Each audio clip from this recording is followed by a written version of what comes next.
성도 여러분 안녕하십니까? 행복한 안식일입니다.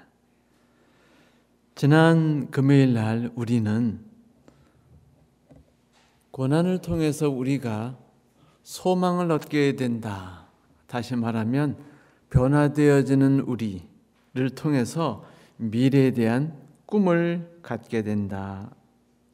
라는 사도 바울의 이야기를 함께 공부했습니다. 5장 4절 마지막에 보면 사도 바울은요, 그렇게 우리가 소망을 품게 될 것을 우리가 알미로다라고 말합니다. 여기서 안다라는 말은 지식적으로 안다라는 말이기보다는 경험적으로 체험한다라는 말이에요. 그러니까 우리 전 세대 모든 그리스도인들이 경험을 통해서 체험해왔던, 그리고 우리의 조상이었던 아브라함과 이삭과 야곱이 경험을 통해서 체험했던 것, 다시 말하면 하나님께서 우리를 의인 삼아주신 뒤에 고통이라는 길을 통해서 우리를 이끄시면 우리의 삶은 변화되고 우리는 하나님을 신뢰하고 의지하게 되므로 우리의 삶이 온전히 하나님의 거룩함에 나가게 되므로 우리는 그 하늘에 대한 희망을 자연스럽게 자신감 있게 갖게 된다. 그런데 그것을 우리 모두가 체험했다는 것이에요. 여러분도 체험하고 저도 체험하고 그리고 앞으로 모든 분들이 다 체험하실 것이라고 이야기하는 것입니다. 이것이 어떤 그냥 사변적인 진리가 아니라 체험 속에서 나오는 사실이다 라고 강조했죠. 그리고 이제 5절부터 11절에 5절부터 오늘 11절까지 보진 않겠지만은 다음과 같은 이야기를 하고 있어요. 소망이 부끄럽지 아니함은, 자, 우리가 4절에서 우리가 소망을 갖게 된다라고 말했죠. 그런데 그 소망이 부끄럽지 않은 것, 소망을 품는 것이 부끄럽지 않으면 우리에게 주신 성령으로 말미암아 하나님의 사랑이 우리의 마음에 부은받음이니 우리가 아직 연약할 때에 기약대로 그리스도께서 경건치 않은 자를 위해 죽으셨도다. 의인을 위해 죽는 자가 쉽지 않고 선인을 위해 죽는 자가 혹 있거니와 우리가 아직 죄인 되었을 때 그리스도께서 우리를 위하여 죽으심으로 하나님께서 우리에 대한 당신의 사랑을 확증하셨느니라. 그러면 이제 우리가 그 피를 인하여 의롭다 하심을 얻었은즉 더욱 그로 말미암아 진노에서 구원을 받을 것이 아니겠느냐? 곧 우리가 원수 되었을 때 그 아들의 죽으심으로 말미암아 구원을 화목한 힘으로 더불어 화목함을 얻었은즉 화목된 자로서는 더욱 그리스도의 사심을 인해서 구원을 얻을 것이라. 이뿐 아니라 이제 우리로 화목을 얻게 하신 우리 주 예수 그리스도로 말미암아 우리가 모두 하나님 안에서 또한 즐거워하느니라 라고 말하고 있습니다. 지금 소망에 대한 이야기를 하고 있는 거죠. 소망이 부끄럽지 않습니다. 그것은 하나님의 성령을 통해서, 성령의 감동하심을 통해서 매일매일 우리를 인도하심을 통해서 하나님의 사랑이 우리에게 부으신 바 되었다. 목욕하실 때 샤워기를 트니까 물이 쫄쫄쫄쫄쫄쫄 그냥 새 내려오면서 목욕해 보신 적 있으세요? 물이 졸졸졸졸 흘러내려 가지고 10분이 돼도 한 바퀴에서 겨우 나올까 말까 하도록 물 내려오는 적, 그것도 찬물, 경험해 본 적이 있습니다. 아주 힘들어요. 그럴 땐 우리가 쓰는 말이 있죠. 감질난다. 그렇지 않습니까? 네, 우리가 바라는 건 뭐예요? 샤워물이 시원하게 그냥 막 쏟아져 내리는 거 아닙니까? 맞아요. 여기서 하나님의 사랑이 우리의 마음에 부은받음이라고 말하는 것은 그냥 밖에서로 그냥 확 퍼붓는 걸 말하는 거예요. 쏟아져 막 부어 내려오는 겁니다. 하늘에서 그냥 막 하늘창이 열린 것처럼 막 폭우가 쏟아져 내리는 것처럼 바켓으로 그냥 막 사정없이 퍼붓는 것처럼 하나님의 사랑이 우리의 삶 가운데 퍼부어진 거예요. 뭐처럼? 비처럼, 물처럼, 폭우처럼.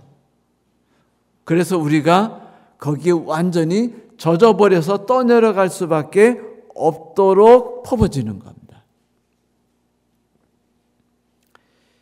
이제 사도 바울은요, 고난에 대한 이야기를 통해서 우리에게 자연스럽게 이제 확신으로 우리를 이끌어 주려고 그래요. 여러분, 우리는 지난주에 시련과 고난이라는 것이 꽤 우리의 삶에 도움이 된다고 배웠죠. 그렇지 않습니까? 우리가 그 이야기 듣고 용기와 힘을 얻었어요. 어려운 삶은 쉬지 않고 우리에게 부딪히거든요. 그때마다 우리는 희생과 고통과 시련을 우리의 삶에 이익이 된다라고 생각하고 마음을 다잡고, 그리고 좌절하고 쓰러지고 분노하는 모든 감정들을 정리를 할 수 있죠. 이것은 세상 이치에서도 마찬가지예요. 세르반테스가 우리에게 이런 말을 한 적이 있습니다. 희생이 많이 들어갈수록 그 가치는 존중된다. 특히 학문에서 경지에 오르기 위해서는 우리는 밤을 새고 굶주리고 누추해지고 현기증이 나도록 공부하고 또 소화불량에 걸려야만 한다. 그러나 전쟁에서 훌륭한 군인이 되기 위해서는 우리는 더 많은 희생을 치러야 된다. 그는 한 발 한 발 내디딜 때마다 생사의 갈림길에 내몰리기 때문이다. 한 발 한 발 내디딜 때마다. 이게 무슨 얘기일까요? 여러분, 그 1700년대, 1800년대 그 유럽 사람들의 무식한 전쟁 어떻게 했는지 기억나세요?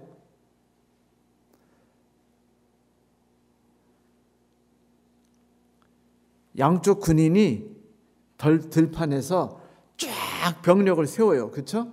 보병들이 쫙 섭니다. 총을 들고 척척척척 걸어가면 북이 울려요. 뿡, 꽝, 꿍, 꽝. 그러면 그 북소리에 울려서 사람들이 한 발, 한 발 하고 앞으로 가죠. 그러면 양쪽 부대가 서로 마주보고 한 걸음씩 한 걸음씩 다가가요.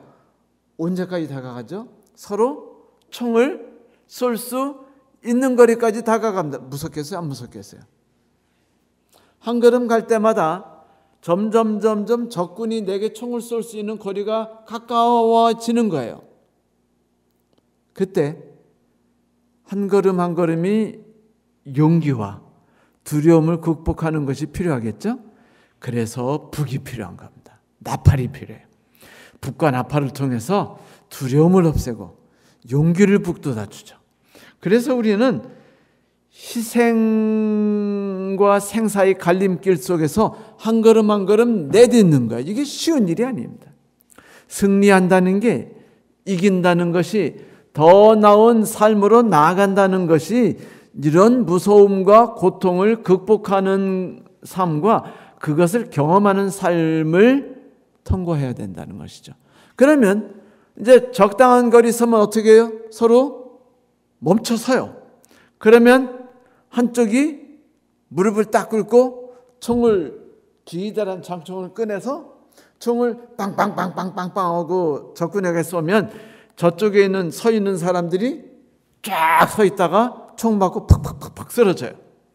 그러면 이제 일진이 총 쏜 다음에 총을 이제 탄약 바꾸면 이진이 이제 준비를 할 때 저쪽에서 총을 또 쫙 쏘면 이쪽에 있는 사람이 쓰러지고, 이런 머저리 같고 멍청이 같은 전투를 했어요. 요즘에 그렇게 전투하면 안 되죠.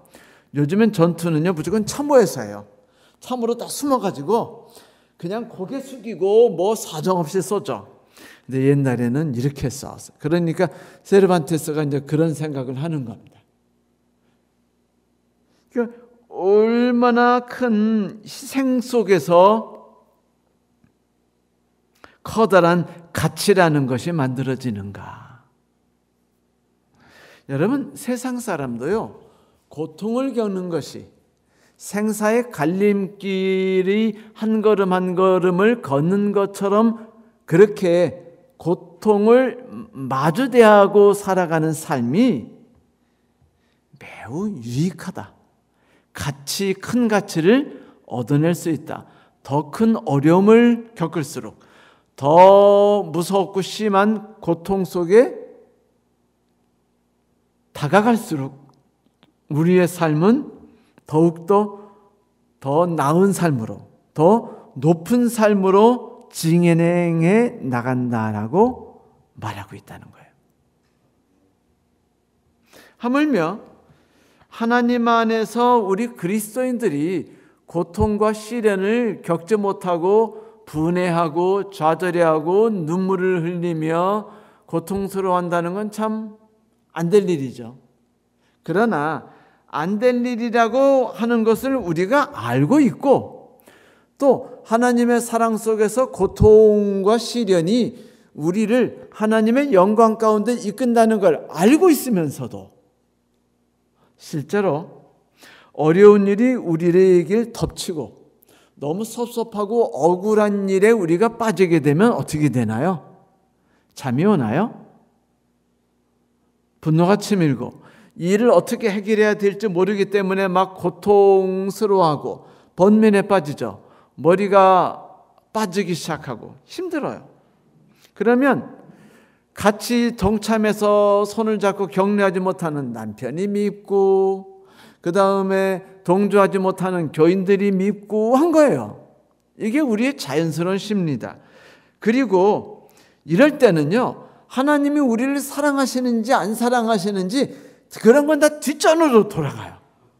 그리고 이 사건을 어떻게 해결해야 될지 우리는 세상 지혜를 생각하게 되고, 이 문제를 해결하기 위해서 수단과 방법을 가리지 않습니다. 변호사를 부르는 것부터 시작해서 어떻게 내가 나의 문제를 최소화시키고 이 문제를 잘 극복할 수 있을까를 고민하게 되죠. 그래서 우리는요, 힘들어요. 이런 일이 오는 게 힘들어서 하나님이 우리를 사랑하시는지 못 느끼게 된다는 것입니다. 고통이 닥치면. 그래서 우리는 겨우겨우 견뎌나가면서 하나님이 과연 우리하고 함께 하시는지 생각도 안 나고 섭섭하고 분하고 고통스러운 거죠. 여러분, 고통당할 때는요, 정말로 하나님이 날 사랑하시는지 하나님이 살아계시는지 느끼질 못해요. 그래서 힘든 겁니다. 그러니 아무리 고통을 겪으면 신앙이 자라나니까 즐거워하라, 소망 속에 빠져라, 희망을 붙들어라고 말한다 할지라도 그게 쉬워요, 힘들어요? 여러분, 고통 없이 그냥 적당하게 살다가 하늘에 가는 게 좋겠어요? 아니면 고통을 심하게 겪어서 조금 멋진 신앙으로 살다가 하늘에 가고 싶으세요? 그냥 안 겪고 적당하게, 미움도 적당히 받고 오해도 적당히 받고 뺏기는 것도 적당히 뺏기고 그렇게 신앙생활 하다가 하늘에 가고 싶지 않으세요? 맞아요. 또한 여러분, 소망을 품는 것이 쉽지 않은 것은 신앙생활을 오래 하다 보면 내 신앙이 잘하고 있는지 안 잘하고 있는지, 내가 꿈꿨던 꿈대로 내가 지금 진행되고 있는지 아닌지에 대해서 자꾸 그런 생각들이 자신감이 흔들려요, 안 흔들려요? 흔들려요. 그런데 나조차도 흔들리는데 아내나 남편이 뭐라 한마디 하면 어떻게 돼요? 네가 사는 방법이 틀려서 그래. 응? 그렇게 살았기 때문에 네가 요만큼밖에 안 된 거야. 응? 라고 말하면 어떻게 돼요? 좌절감을 갖고 내가 소망을 품는 것이 정말로 내가 가질 수 있는 건지에 대해서 자신감이 안 생깁니다. 그러니까 고통을 통해서 소망이 온다 할지라도 모든 그리스도인들은 소망을 품는 것이 쉽지 않아요. 결코.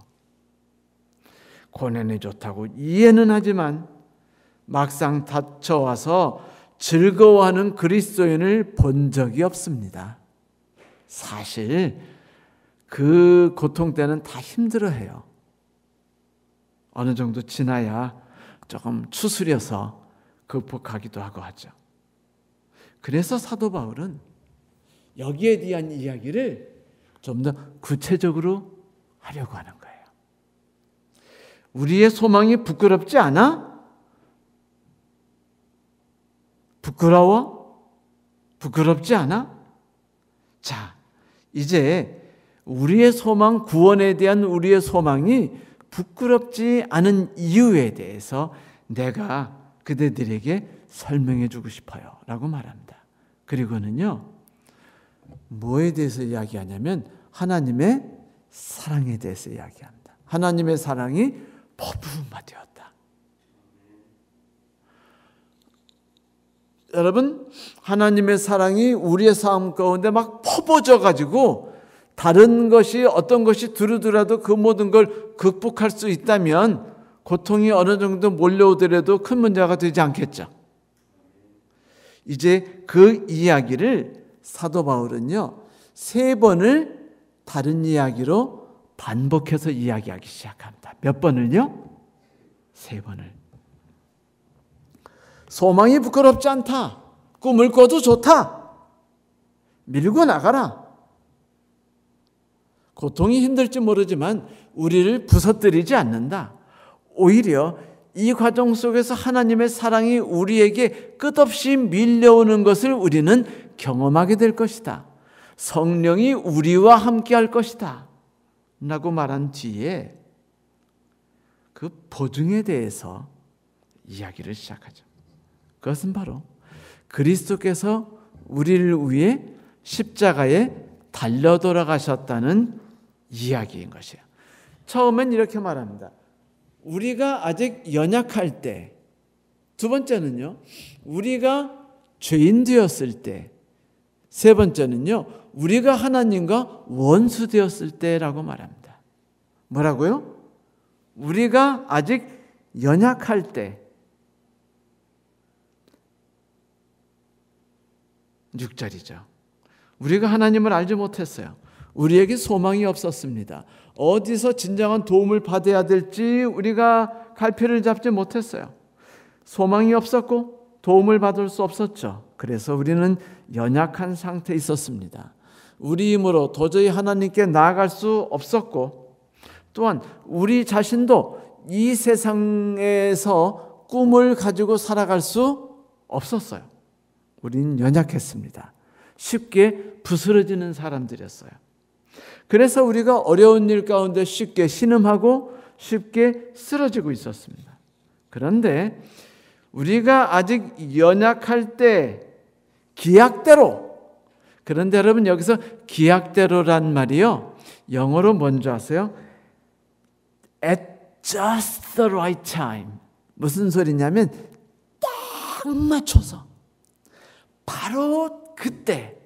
여러분 영화에 보면은 그 어떤 주인공 여자가 그 위험한 그 그냥 악당에 의해서 위험한 일을 당해서 막 살려주세요 하고 막 죽게 되었거나 위험한 일에 빠질 때 어떻게 돼요? 바로 그때 유리창이 깨지면서 누가 유리창을 깨고 확 들어가지고 한 바퀴 돌면서 그냥 원수를 팍팍팍팍 치고 쓰러뜨리고 막 싸우죠. 그래 안 그래요?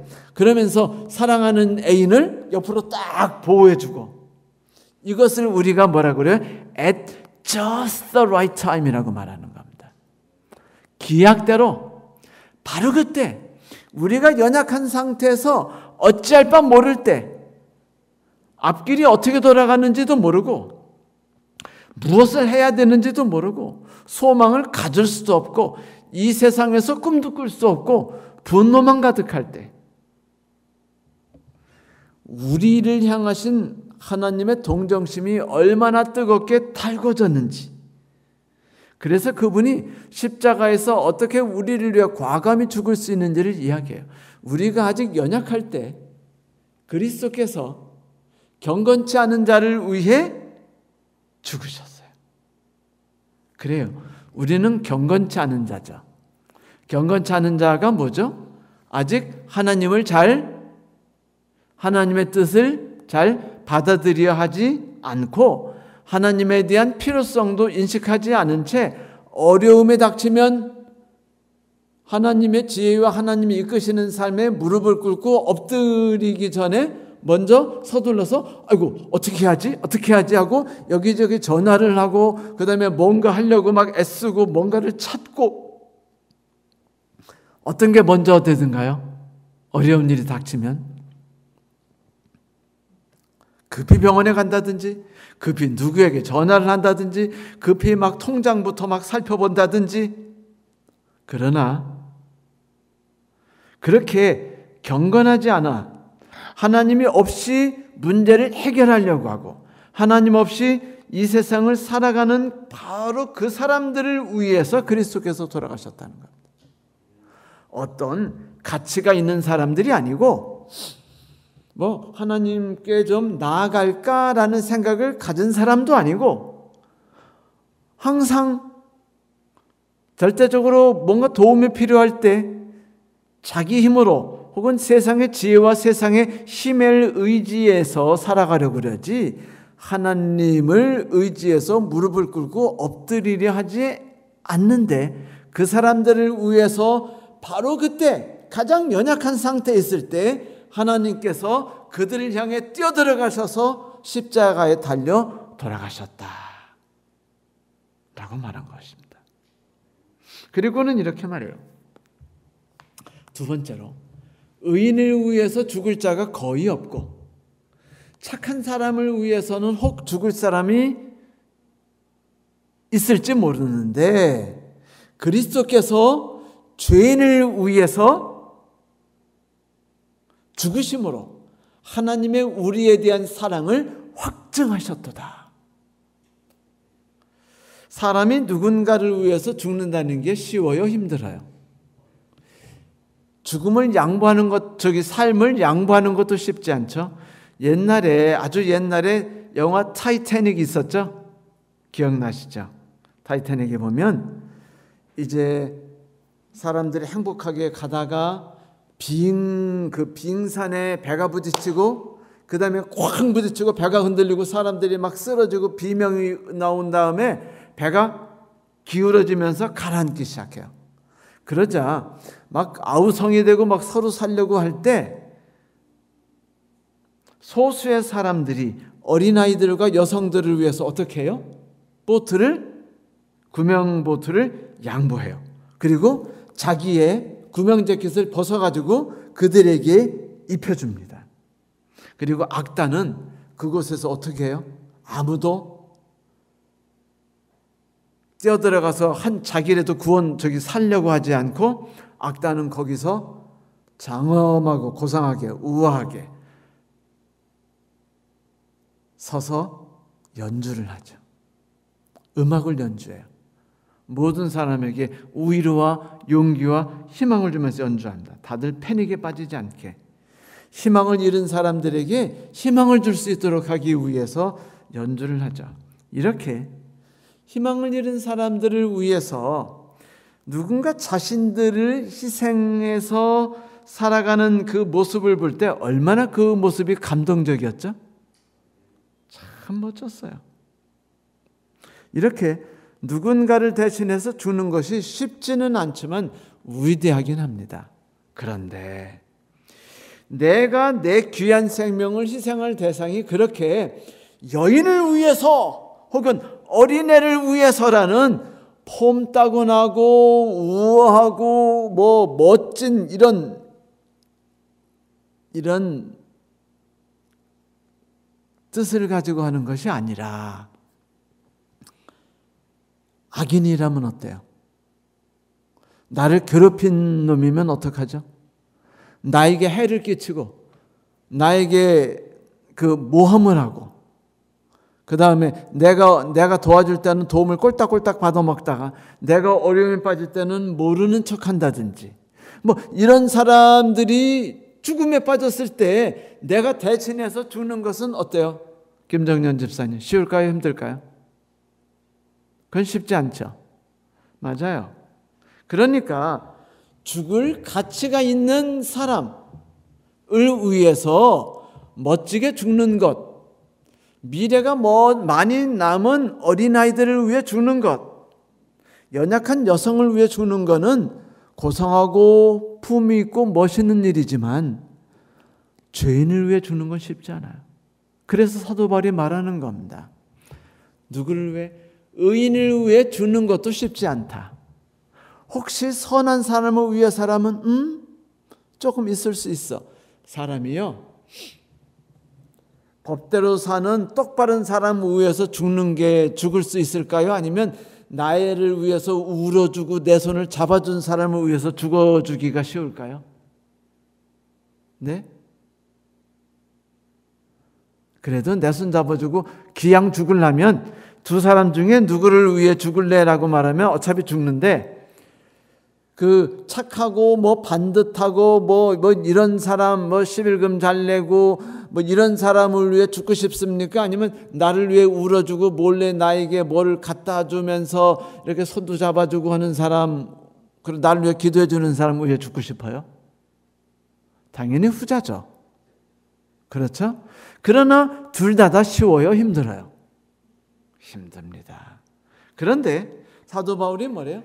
의인을 위해 죽는 것도 쉽지 않고 선한 사람을 위해 죽는 것은 혹시 있을지 모르지만 그리스도 예수께서 죄인을 위해 돌아가심으로 하나님이 우리에 대한 사랑을 확증했도다. 확증했다란 말은 뭐냐면요, 보여줬다란 말입니다.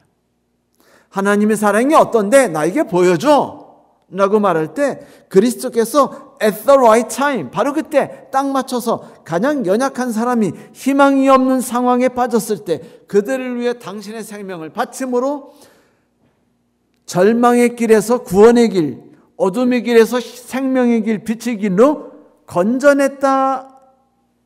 그러므로 그것이 하나님의 사랑을 우리에게 보인 게 아니냐라고 바울은 이야기하고 있는 거예요. 그래요. 우리는 모두 하나님 앞에 죄인이었습니다. 하나님과 올바른 관계를 갖지 못했어요. 하나님을 의지하려 하지 않았습니다. 내 힘으로 하나님 없이 살아가려고 했어요. 그래서 우리는 죄인이었죠. 그런데 재밌게도 그 죄인을 위해서 예수께서 십자가에 달려 돌아가신 겁니다. 죄인일 때, 죄인을 위하여. 여러분, 하나님께서 우리를 의롭게 여기셨다라는 말은, 죄인을 의롭게 여기셨다는 말은 그분이 그래 내가 관대하니까 다 용서하지 대신 다시는 그런 일 하지 마라고 말한 게 아니었어요. 당신의 생명을 아낌없이 쏟아부으심을 통해서 우리를 의롭게 여기셨다는 말이에요. 그러므로 의롭게 여기셨다는 말은 우리에게 그저 1 더하기 1은 2야라는 것이 아니에요. 이건 감정이 섞여 있는, 우리의 마음을 뜨겁게 만들어주는 바로 그런 것입니다. 그러므로 아브라함이 하나님을 진정으로 만나게 된 것은 모리아산이라고 저는 생각해요. 75세 때 아브라함이 하나님의 명령을 따라서 신앙의 길을 걷기 시작한 뒤 오랜 삶을 그는 참 문제를 많이 갖고 있는, 그러나 또 열심히 신앙생활을 하고 있는 그리스도인이었습니다.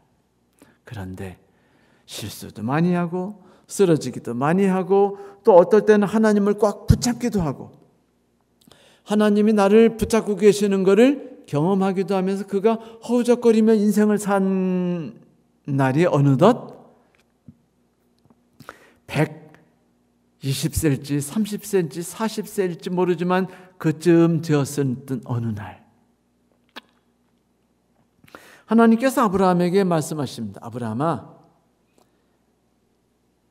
이제 내가 내게 특별히 준 이삭을 네가 나에게 바치기를 내가 바란다. 모리아 산에 가서 그 아이를 나에게 제물로 드려라고 말합니다. 그때 아브라함이 정말 깜짝 놀란 일이었죠. 이거는요, 있을 수 없는 하나님의 뜻이었어요. 그게 정말로 하나님 뜻인지 아닌지 의심이 갈 수 있도록, 사단의 말인지 아닌지. 왜냐하면 하나님은 우리에게 고통스럽고 어려운 일을 주시지 않을 거라고 사람들은 생각하잖아요. 내가 너희를 향한 나의 뜻은 화가 아니라고 복이라고 말했잖아요. 그러니까 그런 말만 기억하고 싶죠. 그래서 바울이 고통스럽게 3일을 잠도 제대로 못 자면서 3일길을 가서 모리아산에 도착해서 아들을 제단에 놓고 묶은 다음에 칼을 들고 아들을 찌르려 할 때 그의 고통이 얼마나 심했겠어요. 그런데 그때 하나님이 아브라함을 막으셨고 붙잡으셨고, 그리고 네가 나를 얼만큼 신뢰하는지 의지하고 나를 믿는지를 내가 봤다. 이제 내가 너를 충분히 이끌었던 모든 삶에 의해서 네가 나를 신뢰하게 됐으니 이제 나는 너를 온전히 의인으로서 인정하게 되었다 라고 말합니다. 그래, 너는 나를 온전히 붙들 수 있게 됐구나. 그러므로 내가 오늘은 너희에게 특별한 선물을 주마라고 하셔서 여기서 어떤 선물을 주십니까? 내가 오늘 사실은 너에게 특별한 선물을 주기 위해서 네 아들을 죽이라고 내가 했던 거야 라고 말하고서 그 뒤에 무려 2000년 정도 뒤에 창조주 하나님이신 예수 그리스도 아들 하나님께서 우리의 아직 연약할 때, 우리가 아직 죄인일 때 우리를 위해 십자가에 달려 돌아가신다라는 계시를 보여주신 겁니다. 그러므로 아브라함이 3일 동안 고통 속에서, 번민 속에서, 눈물 속에서 자기 아들을 죽여야 되는 그 갈등 속에서 내가 하나님을 붙잡고 의지하고 일을 하면 하나님께서 모든 것을 해결해 주실 것을 믿어야지 아니야 믿을 수 있을까? 고통 속에 살았는데 너무 힘들었잖아요. 아들을 죽인다는 것이 어쩌면 다시는 아들을 볼 수 없는 거 아닙니까? 요즘에 그 전 국민의 이슈가 되었던 어떤 그 의대생, 한강에 빠져 죽은 의대생에 대한 이야기처럼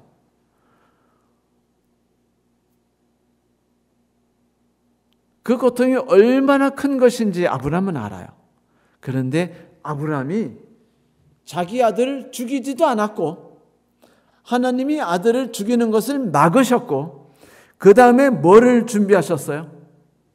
우리가 하나님을 절대적으로 나 자신을 죽이도록 굴복하고 신뢰했을 때 지금까지 이끄신 하나님의 모든 능력이 예수 그리스도께서 우리를 위해 십자가에 달려 죽으심에 의한 것이라는 것을 알려주셨다는 거예요. 바로 그때 Right at just the right time, 바로 그때 아브라함이 하나님 앞에 엎어졌을 때 하나님이 예수 그리스도를 통해서 그분의 희생을 통한 하나님의 사랑을 쏟아 부어 주시는 성령을 통한 계시를 보여준 겁니다. 아브라함이 그때서야 하나님의 사랑을 느끼게 되는 거죠. 십자가에 달려 돌아가신 그리스도를 바라볼 수 있게 됐던 거예요. 자기가 3일 동안 처절히 느꼈던 그 고통이 하나님께서 느끼시는 그 고통이라는 걸 깨달았던 거예요. 그러므로 내가 75세 때부터 나의 삶을 매일매일 인도하셨던 삶이 예수 그리스도의 십자가의 보혈로 흘리신 피로 뒤져진 한 걸음 한 걸음이라는 걸 깨닫게 된 겁니다. 이게 큰 선물이었어요. 우리가 아직 연약할 때, 우리가 아직 죄인 되었을 때 하나님께서 우리를 위해 어떤 계획을 하셨죠. 그 일을 진행하셨어요. 아브라함이 그걸 봤습니다. 그의 마음에 어떤 생각이 있었을까요? 감동하지 않았을까요? 사랑을 봤어요. 하나님이 당신의 사랑을 확증하셨느니라, 보여주셨느니라. 그래요. 여러분, 창세기는 아브라함이 얼마나 순종했는가, 그러므로 우리도 아브라함처럼 절대적인 일에 아들을 죽이도록 그렇게 의존하라라는 이야기가 아니라 창세기는 하나님이 우리를 인도하시는 것을 우리들이 절대적으로 붙들고 우리를 완전히 포기하는 붙고 하나님만 의지하는 때가 될 때 우리는 뭐를 보게 될 것이다? 그리스도께서 우리를 위해 쏟아부으신 피를 느끼고 만지고 경험하게 될 것이다 라는 것을 사도 바울이 이야기한 거예요. 여러분, 그래요. 이것이 바로 사랑이 만드는 기적이죠. 아브라함이 변화됐어요. 아브라함의 삶에 가장 위대한 순간이 있었다면 아마 그 순간일 겁니다. 내가 하나님을 위해 내 아들 바쳤어라가 아니라 하나님에 의해서 내가 나 자신을 온전히 비워야 할 그 절대적 순간에 내가 엎어졌을 때 하나님께서 나를 위해서 당신의 삶을 쏟아부으시는 것을 내가 보게 되었어. 내 눈이 뜨여졌지. 그때만큼 내 인생에 가장 큰 전환점이 없었어 라는 이야기죠. 사랑이 만드는 기적 말이에요. 괴테가 이 사랑에 대한 이야기를 되게 좋아해요. 그래서 사랑에 대한 말을 많이 했는데 그가 이런 이야기를 했어요. 우리는 어디서 태어났는가? 사랑에서. 우리는 어떻게 멸망하는가? 사랑이 없으면. 우리는 무엇으로 자기를 극복하는가? 사랑에 의해서. 우리를 울리는 것은 무엇인가? 사랑. 우리를 항상 결합시키는 것은 무엇인가? 사랑. 그렇죠. 사람들은 사랑이 모든 것을 극복하고 사랑은 모든 것에 용기를 더하며 생명을 부어준다고 생각하고 있습니다. 그러나 성도 여러분, 그 사랑은요, 하나님께서 우리 인간을 위해 당신의 생명을 아낌없이 쏟아부으심을 통해서 그리스도의 희생을 통해서 형성된 것이 사랑이에요. 그렇게 해서 만들어지는 감정이 사랑인 겁니다. 그러므로 저는 성도들에게 이 괴테가 말한 이야기를 이렇게 바꿔서 말씀드리고 싶어요. 우린 어디서 태어났는가? 그리스도의 희생. 우리는 어떻게 멸망하는가? 그리스도의 희생이 없으면. 우리는 무엇으로 자기를 극복하게 되는가? 그리스도의 희생에 의해서. 우리를 울리는 것은 무엇인가? 그리스도의 희생. 우리를 항상 결합시키는 것은 무엇인가? 그리스도의 희생. 그래요. 하나님께서는 이렇게 하나님의 사랑을 우리에게 확증하셨어요. 보여주셨습니다. 요한은 그 사랑에 대해서 요한일서 4장에 이렇게 말하죠. 사랑은 여기 있으니 우리가 하나님을 사랑한 것이 아니에요. 사랑이 가치가 있다는 게 아닙니다. 사랑이 위대한 게 아니에요. 하나님이 우리를 사랑하사 우리 죄를 속하기 위해 화목제물로 그 아들을 보내셨습니다. 하나님의 사랑이 위대한 거예요. 하나님의 사랑 속에서 모든 사랑에 난 감정이 생성된 거고 이 땅에 태동한 것입니다. 우리가 그리고 이제 사도 바울은 마지막으로 점점 격해지는 감정으로 이렇게 얘기해요. 우리가 원수 되었을 때, 처음에 뭐라고요? 우리가 연약할 때. 두 번째 뭐라고요? 우리가 죄인 되었을 때. 그것도 뭐라고? 의인을 위해서, 선한 사람을 위해서. 그런데 우리는 죄인이지 않느냐? 그런데 우리를 위해 그리스도께서 돌아가셨다라고 말한 다음에 세 번째는요, 이렇게 말해요. 자, 우리가 연약할 때, 우리가 죄인 되었을 때 한 걸음 더 나가면 뭐죠? 우리가 원수 되었을 때 그리스도께서 우리를 위해 죽으심으로 하나님과 우리를 화목하게 하시는 화목제물로 삼아버리셨다. 그리스도의 죽으심이 헛된 것이 아니라는 겁니다. 그리스도께서 우리를 위해 죽으심으로 그리스도가 하신 일이 있는데 그게 뭐냐면 하나님과 우리를 원수지간에서 어떻게 만들었다?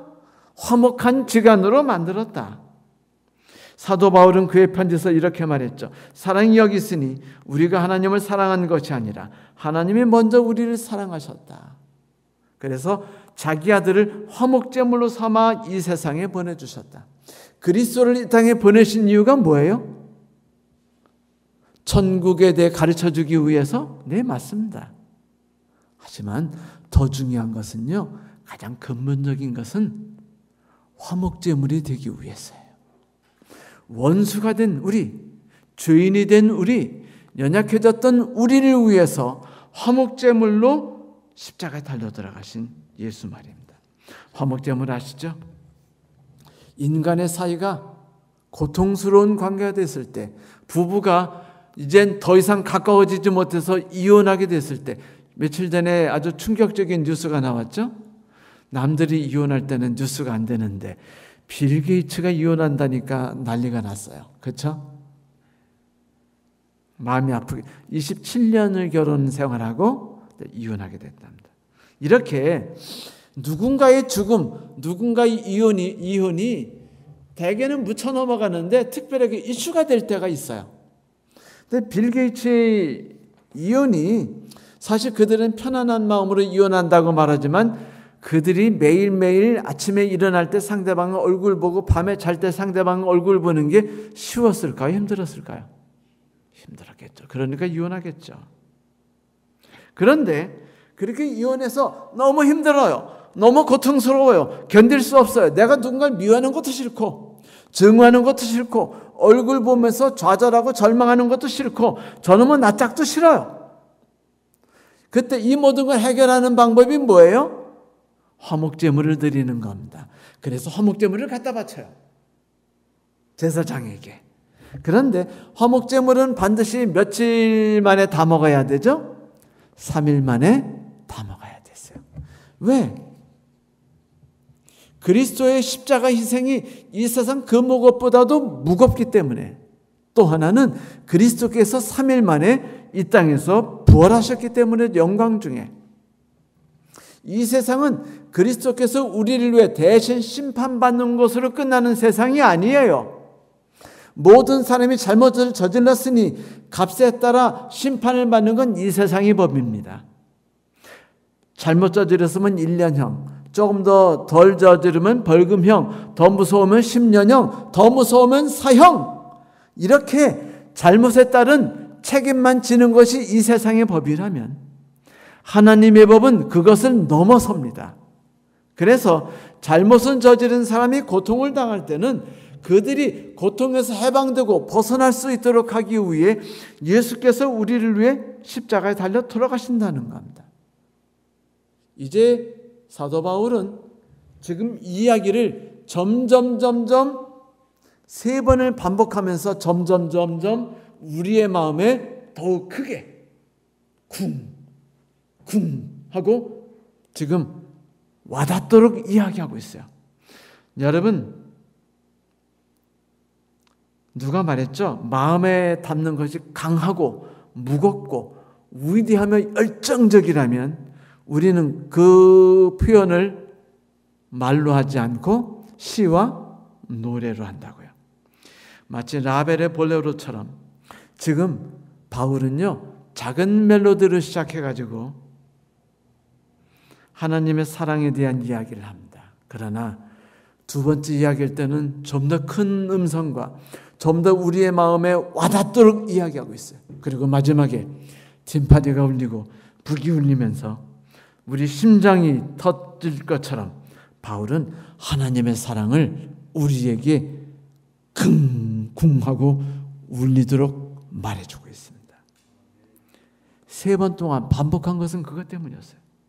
화목제물이 됐다는 건 누가 나를 위해 죽었다는 이야기만이 끝나는 게 아니에요. 누군가의 죽음, 존엄하신 하나님의 거룩하신 아들의 죽음으로 인해서, 아니 그분이 부활하심으로 인해서 내 삶이 무가치한 삶에서, 희망이 없는 삶에서 희망이 없는 삶으로 부활해서 새로운 삶으로 퍼져나갔다라는 것이죠. 그러므로 우리가 화목제물을 먹을 때는 우리는 다가올 희망을 노래하는 겁니다. 매일 아침 어려움과 갈등이 부부간에 있을 때, 가족 간에 있을 때, 친구 간에 있을 때 화목제물을 먹으면서 주의 희생을 찬양하시기 바랍니다. 그분의 부활을 노래하세요. 필라델피아 존이라는 13세 소년이 있었어요. 벽돌 공장에서 노동하는 아이였는데 존의 마음을 아프게 하던 것이 있었는데 교회 가는 길이었어요. 비만 조금만 내리면요, 교회 가는 길이 진창길이 돼가지고 질척거려가지고요, 가다 보면 바지가 다 버려서 아주머니들은 막 치마를 들고 막 걷는데 어떻게 걷더라도 교회 가면은 다 진흙탕이에요. 그런데 어른들이 대책을 세우질 않는 겁니다. 비 오면 그냥 진짜길을 걷고 교회 들어가요. 그런데 존이라는 청년이 이게 너무 마음이 아픈 거예요. 자기 집 같았으면 다들 진짜길을 어떻게 했을까요? 예, 자갈을 깔고 벽돌을 깔아서 다 막았을 거예요. 존은 7센트씩 임금을 받고 있었는데 매일 임금을 받으면은 그 임금에서 돈을 떼가지고 벽돌을 한 장씩 샀어요. 벽돌을 한 장씩 사서 모았다가 깔고 했습니다. 무려 2년이 걸릴 기간도록 그렇게 깔면은, 깔고 나가니까 사람들이 보니까 교회 가는 길이 어떻게 돼? 교회에서부터 뭐가 되는 거예요? 벽돌이 처음에 벽돌이 3장이 교회 앞에 쭉 깔리더니 6장이 깔리고 9장이 깔리면서 교회 앞이 이렇게 조금씩 벽돌이 깔리는데 보니까 누가 깔아놔 봤더니 꼬마 아이가 깔고 있는 거예요. 교인들이 감동을 받았어요. 그래가지고 교인들이 이러면 안 되겠다 그래가지고 교인들이 헌신을 해가지고요, 길을 까는 거로 끝나는 게 아니라 이 교회당을요 다 헐어버리고 새로 건축했어요. 그래서 이 존 워너메이커 때문에 교회가 그냥 멋진 교회가 만들어지고 교회 앞길이요 근사하게 깔렸답니다. 누군가 하나가 자기의 작은 월급에서 희생해서 헌신을 냈을 때 기적이 일어났죠. 감동이 감동을 낳고 사랑이 사랑을 낳는 거죠. 그런데 여러분 우리가 사랑을 받지 않는다고 억울해하지 마세요. 남편이 날 사랑하지 않고, 아내가 날 사랑하지 않고, 아들이 사랑하지 않고, 시어머니가 사랑하지 않고, 친구들이 날 사랑하지 않고, 성도들이 날 사랑하지 않아서 교회 나가기 싫어요라고 말하지 마세요. 왜? 우리에게는 퍼부어진 사랑이 있기 때문입니다. 이미 우리가 연약했을 때 이미 퍼부어진 사랑이 있어요. 우리가 죄인 되었을 때 이미 퍼부어진 사랑이 있습니다. 우리가 하나님과 원수지간 됐을 때 퍼부어져서 우리는 홍수로 떠내려갈 만큼, 죽을 때까지 넘쳐 흐를 만큼 사랑에 파묻혀 있는 거예요. 그러므로 사도 바울은 5장 11절에서 하나님 안에서 즐거워하라는 겁니다. 소망을 품고 있는 거 부끄러워하지 말라는 거예요. 왜? 하나님 사랑이 우리에게 퍼부어진 바 되었으니까. 사랑하는 성도 여러분, 그러니 하나님이 우리의 삶을 영광으로 이끌기 위해서 고난을 부어주시면, 군데군데 우리의 삶 가운데 쏟아부으시면 고통스럽고 힘들게 여기지 말라는 겁니다. 기뻐하라는 거예요. 하나님의 사랑이 오늘도 폭우처럼 쏟아졌구나. 그래, 지금 저놈의 남편이 나에게 힘든 삶을 베풀어? 이거는 뭐야? 하나님이 베풀으신 시련이야. 이거를 내가 잘 겪고 하나님을 좀 더 경험하는 시간으로 받고 하나님이 쏟아지는 사랑을 풍성히 맞아들이는 시간으로 바꾸어 보자라고 생각하고 먼저 엎드려서 기도해 보세요. 아니, 저놈의 집사가 나를 이렇게도 괴롭히고 뒷담화를 치면서 나를 괴롭혀? 그렇게 되면 여러분, 하나님 앞에 엎드렸어요. 이건 절호의 기회입니다. 하나님의 사랑을 쏟아붓는 걸 통해서 이 고난이 나로 하여금 어떻게 만드는 거예요? 고난이 뭐를 만들고? 인내를 만들고, 인내가 품성을 만들고, 품성이 소망을 품게 한다. 그 소망이 부끄럽지 않은 건 하나님의 사랑이 우리에게 퍼부신 바 되었답니다. 그러므로 성도 여러분, 이제 우리에게 매일매일 삶에서 어려운 일이 생기거든 단순히 이것이 우리를 영광으로 이끄는 길이라는 어떤 1 더하기 1은 2라는 수식 속에서 그냥 살아가지 마시고, 이것은 나에게 쏟아부으시는 하나님의 사랑을 맞으면서 가는 길이야 라고 생각하며 가십시오. 그리고 나는 이 비를, 소낙비를 맞으면서 나는 영광으로 자신 있게 나갈 거야. 그래서 나는 내일에 대한 꿈을 가질 수 있어. 나는 모레에 대해서 희망을 품을 거야. 내 소망은 절대로 부끄러울 수 없어. 이 세상 누구 앞에서도 나는 내 소망에 대해 부끄럽지 않을 거야. 나는 내 자신에 대해서도 내 소망을 가지고 있는 것을 부끄러워하지 않을 거야. 라고 살아봅시다. 네, 감사합니다. 말씀을 마치겠습니다.